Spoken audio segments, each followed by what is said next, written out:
Okay, so my stock trade for the day on the 10th of December 2024 was GXAI.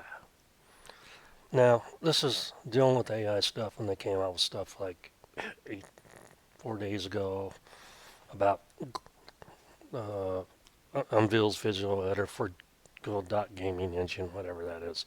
I don't care. So, this GXAI, as you can see, is up 22.3% today.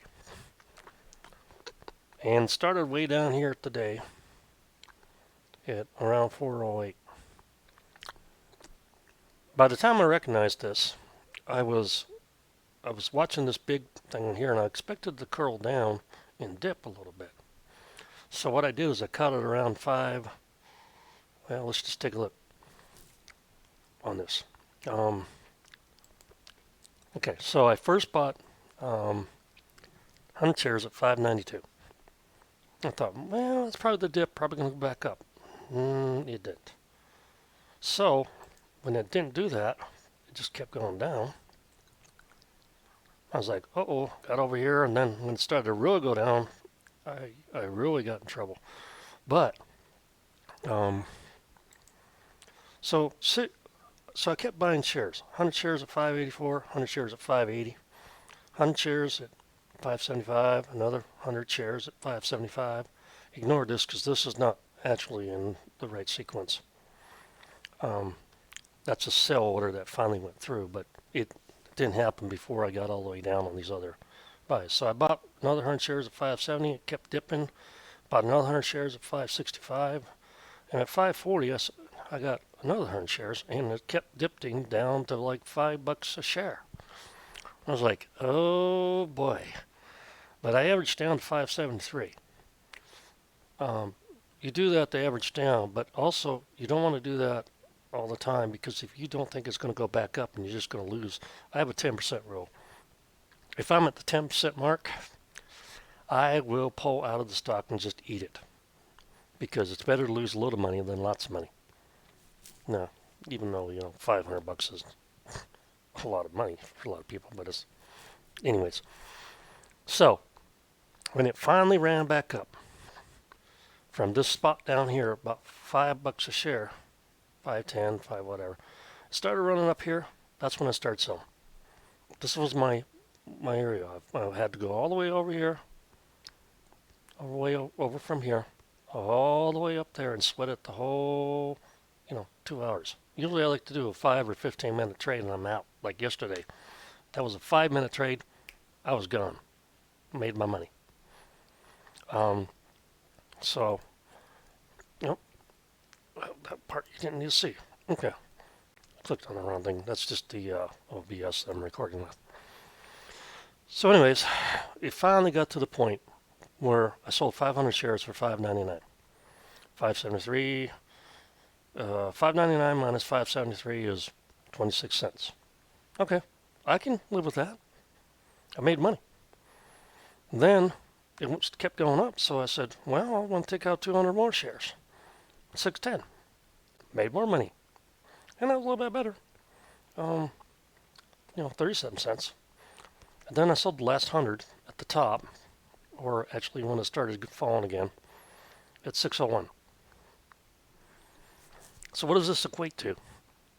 Well, about 800 shares. You figure the cost is like over $4,000, and approximately, what's 573 times 800? You do the math. I'm not gonna. All I care about is this nice little green thing happening right here.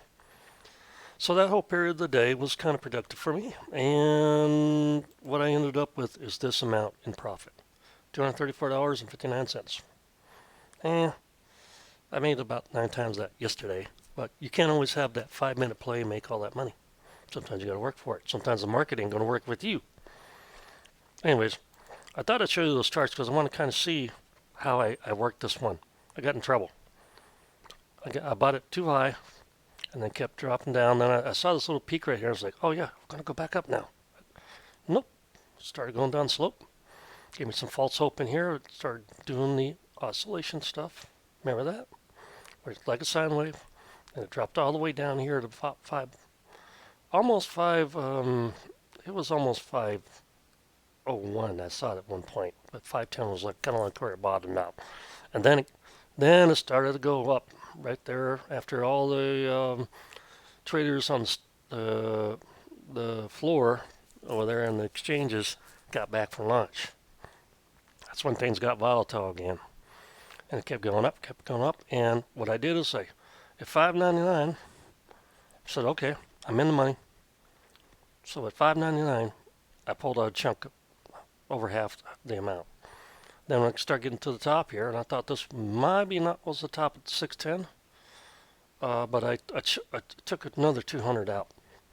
You want to take a percentage out to cover your butt. So if you want to make a profit, try to get as much as you can back so you don't lose. If you're going to lose in the end, you're not going to lose a lot of money. And then the last 100 I sold after I saw that this was going to go back down at 601. So that was my win for the day. I call that a win. Anytime I'm in the green, it's a win for me. And I only played one stock today. So usually sometimes I'll play two or three, but I try not to do too many at a time because you can get really confused and distracted, and then you're not looking at what you're playing. And then guess what? Then you lose a whole bunch of money. And this wasn't really my best thought out trade. The market looked horrible today. There wasn't much that I could see that I really wanted to play on small cap. And yes, this was a small capper. I don't like playing the big caps because they're very volatile. Yes, you can make $1 or whatever, or $2 or $3 or $4 or $5 on a move, but you got to have a lot of capital involved. And since I'm self-financed, I don't like spending all my money on stuff. I'd rather go for a stock that's anywhere from, $1 to $20 and play those instead in the small caps, especially when they're volatile and they're moving. So I'll give you a little look-sees at this right here. Stop that. Got the cat bothering me. Okay, so over here, this is one of the platforms I use. Weibo, I use Robinhood, and I use Moomoo, and I use E-Trade, and a few others. Mainly because of the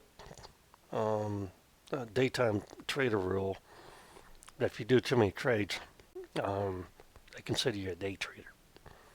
So that's the PDF rule or some shit like that, PDD. Anyways, I like using this one right here for this information because it has a lot of information for me to go off of right quick. So right here you can see the most active, so I can see how many shares are trading on these right here. So this one wasn't exactly on my radar, but I do watch a show called Trader TV. I'm consistently in there most of the day during trading hours, and they also have small caps that they mention, and I played one of them today because I didn't really like any of these. Am I going to play 22-cent stock? No, I don't care if there is over 308 million, volume on it. But you want a high volume if you're going to do a stock that's volatile that you want to buy the dip and scalp at the top. So just to let you know, that's kind of what I use. So I've been looking at this one. I didn't see much potential in this one. Anyways, I'm getting out of the scope of what we're talking about. Now, here's one I'm going to be watching tomorrow. This one's called Wave, W-A-V-E. I'm going to keep my eye on it because this company right here has had some pretty good movement. And if you look at the 5-day average, see it's kind of gone up quite a bit. Why's that? Well, this company makes some announcements 5 hours ago, yesterday, 5 days ago. So they're about to launch in Israel, an inaugural wave energy project. I thought I'd throw this in there for you. Israel Wave Energy Project draws interest from Qatar, Saudi Arabia, and even Iran. It's not pronounced Saudi, it's Saudi. If you've ever been over there, you know. EcoWave Power officially launches grid-connected demonstration model in Jaffa plans to more for Los Angeles, Taiwan, and commercial scale rollout in Porkesville. So basically, they got these little buckets there attached to the water, and they move with the thing. And this company uh, Israel company, Equal Wave Power, whose pioneering engineering wave technology has attracted interest from countries with which Israel currently has no diplomatic relations: Iran, Turkey, Saudi Arabia, and Qatar. Has formally opened its demonstration project at Jaffa Port, its significant strategic partner, EDF Renewables Israel. So basically, the technology is designed to use existing infrastructure such as breakwater, piers, and jetties, and is mainly onshore or near shore. The only parts in contact with the water are the large floaters, which move with the waves, setting in motion pistons and motors that turn electric generators. Now, I don't know if you know this or not, but the ocean doesn't stop moving around at nighttime. It makes it a lot more renewable than, say, solar or windmills. So, the technology is designed to use existing infrastructure such as okay, we already read that. This, according to the founders of CEO Ina Braverman, set the company apart from the vast majority of wave energy projects, which has been built out at sea at a high cost with stationary infrastructure exposed to the punishing might of the waves.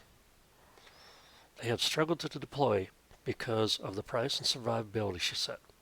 Yeah, you put something out in the ocean and it's going to get wiped by monsoon, hurricanes, for the most part.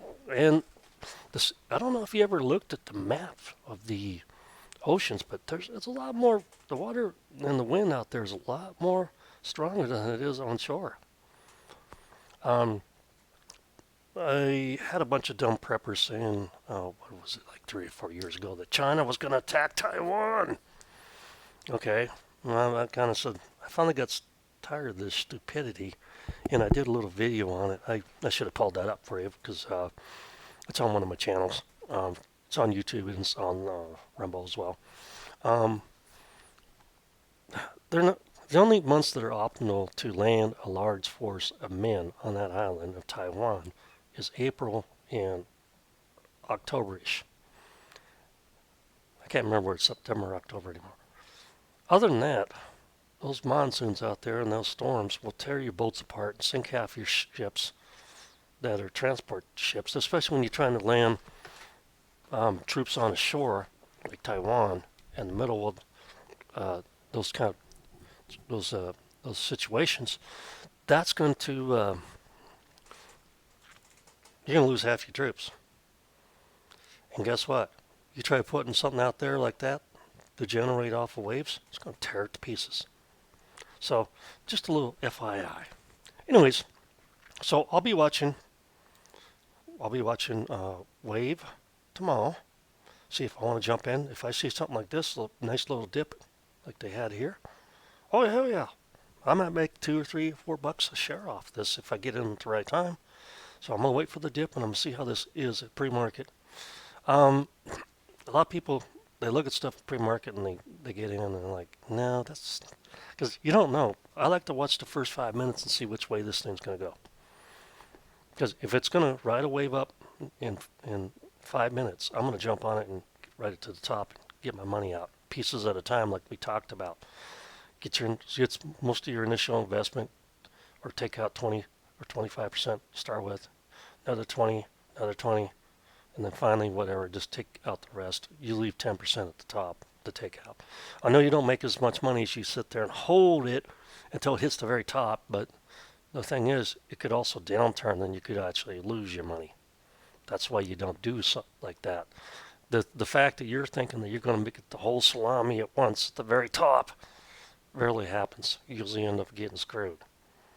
And then again, tomorrow I'll be watching GXAI again and see if I can get a similar pattern out of it. And maybe this time get in at the right time to cough $1 out of it per share. Thanks for watching, and this is what I do. This is not financial advice. I'm not a fiduciary. This is just what I'm doing on my daily trades or swing trades to generate income. Since this is what I like to do, this is what I want to do for the rest of my life until I retire, which I already have. Talk to y'all later. Have a great day.